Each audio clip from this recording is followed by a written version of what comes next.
Hello guys, সবাইকে জানাই শুভ মহালয়া।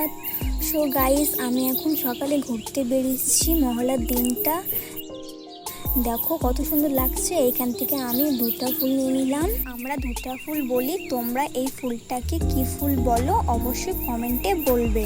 ঘুরতে ঘুরতে চোখ চলে গেল চায়ের দোকানে, তো একটু চা না খেলে হয়। অনেকক্ষণ ধরে দেখছি কুকুরটা পাশে ঘোরাঘুরি করছে, তাই ভাবলাম বিস্কুট খাইয়ে দিই। দিয়ে কুকুরটা আমাদের পিছন ছাড়তে চাইছিলই না। প্ল্যাটফর্মে ওঠার পর কুকুরটা একাই চলে গেল। ফাইনালি আমাদের এখন ঘোরার শেষ, তো আমরা এখন বাড়ির দিকে যাচ্ছি। এটা আমার ফার্স্ট মিনি ব্লগ, জানি না কেমন হয়েছে। যদি ভালো লেগে থাকে একটা লাইক করে দিও।